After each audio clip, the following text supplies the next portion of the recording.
TV7 Israel News is made possible thanks to your generous donations. Shalom and good evening. This is TV7 Israel News, broadcast to you from Jerusalem. And in today's top stories, Israel asserts that if Iran attacks it, the Iranian economy will be crippled as a result.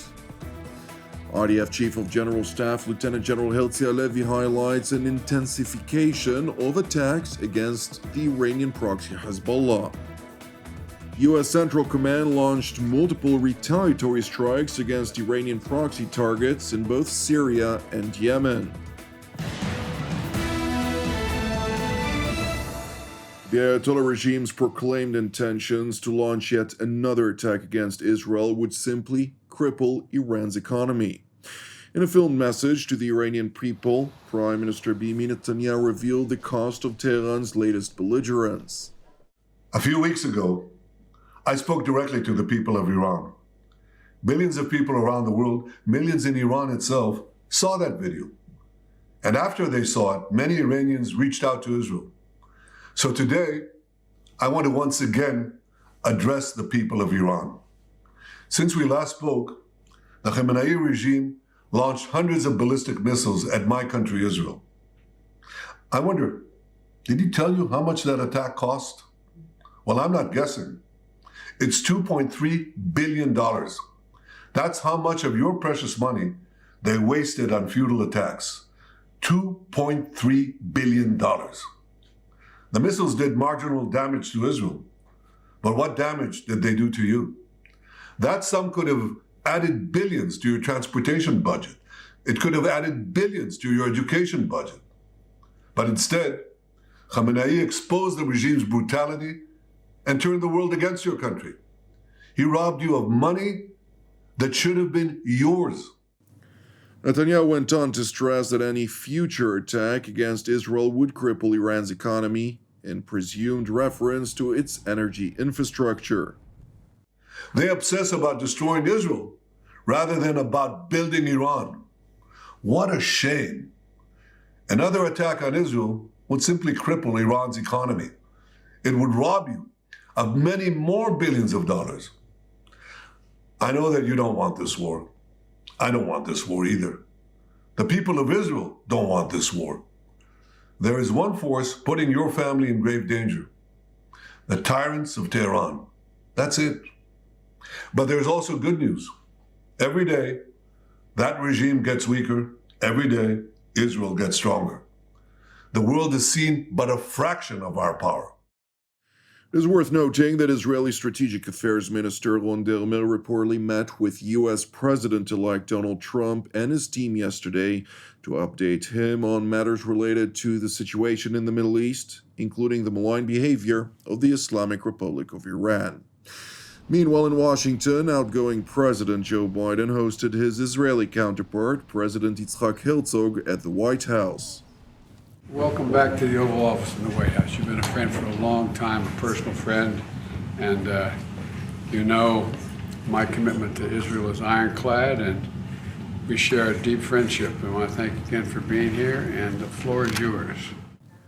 During their meeting, Herzog updated Biden on the latest developments in Israel's separate fronts, during which he also emphasized that it all starts in the empire of evil, namely the Islamic Republic of Iran. It all starts in Tehran. It all starts in the empire of evil, where in Tehran, with its proxies, they are doing whatever they can to derail stability and security and peace, calling for the annihilation of the state of Israel and seeking nuclear weapons.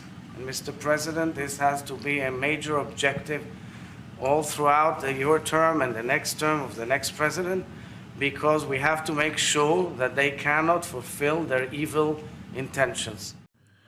Well, Israeli President Yitzhak Herzog highlighted the importance of confronting the Iranian threat.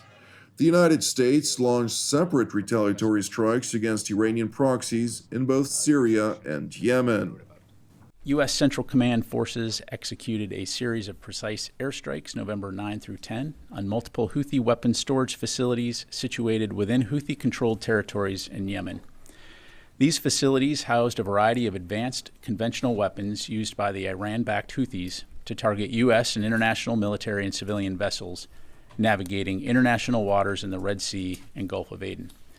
The operation involved U.S. Air Force and U.S. Navy assets to include F-35C fighter aircraft. This targeted operation was conducted in response to the Houthis' repeated and unlawful attacks on international commercial shipping, as well as U.S. coalition and merchant vessels in the Red Sea, Bab al-Mandeb Strait, and the Gulf of Aden. It also aimed to degrade the Houthis' ability to threaten regional partners.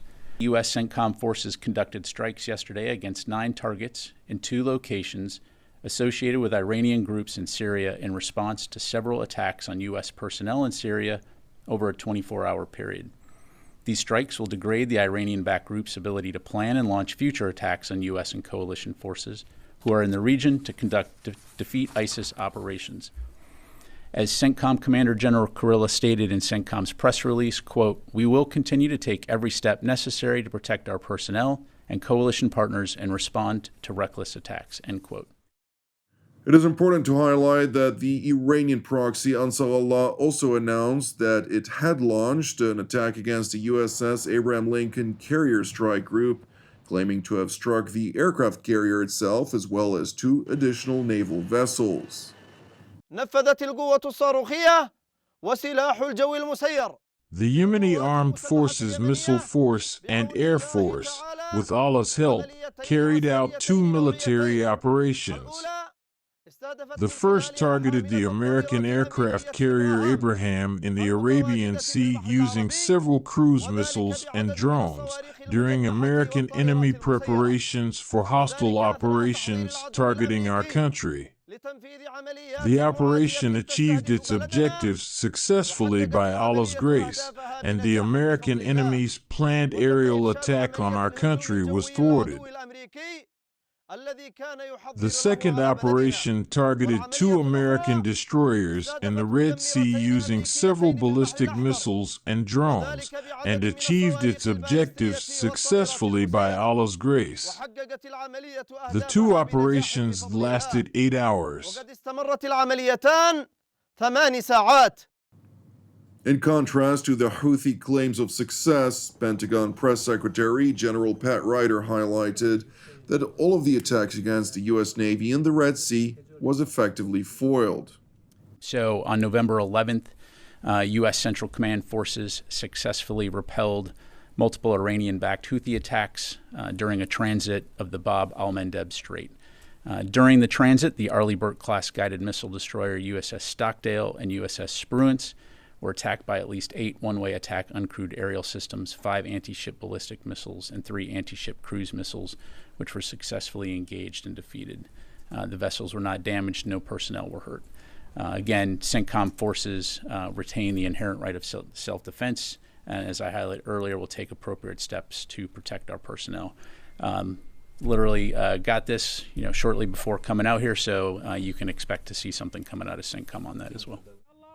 While Iranian-directed proxy attacks against U.S. forces in the Middle East persist absent any real price paid by the Islamic Republic of Iran, while meeting with President Joe Biden, the Israeli head of state seized the opportunity to raise the heavy barrages of rockets which the Iranian proxy Hezbollah had launched toward Israel's civilian communities over the course of the past 24 hours alone, which unfortunately claimed the lives of 2 Israeli civilians and wounded at least a dozen others.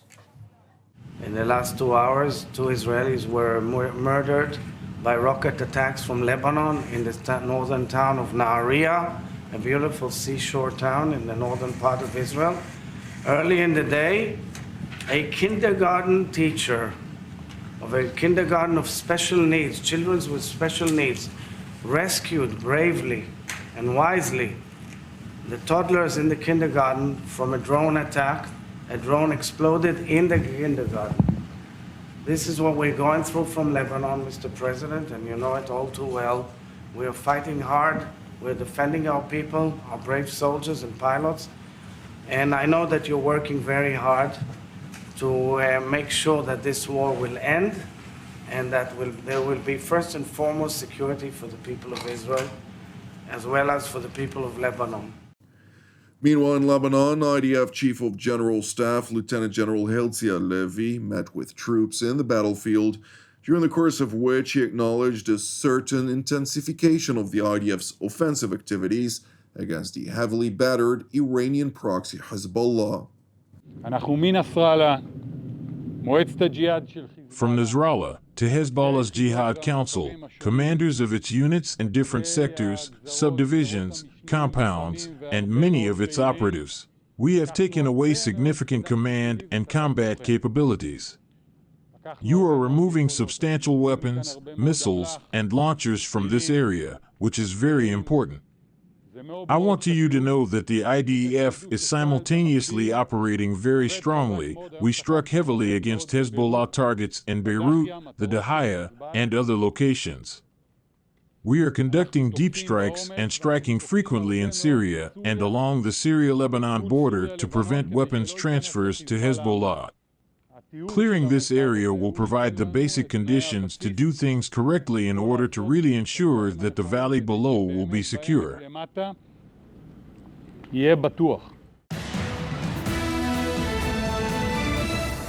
Thank you for watching TV7 Israel News. I would like to initially encourage you, pray for the peace of Jerusalem and salvation of Israel. And separately, if you're blessed by our productions, which are exclusively donation-based, please consider supporting our programs with a donation. You can do so via our website at www.tv7israelnews.com. I'm Jonathan Essen, wishing you an Erev Mevorach, and God willing, we will see you during our next update. Until then, Shalom from Jerusalem.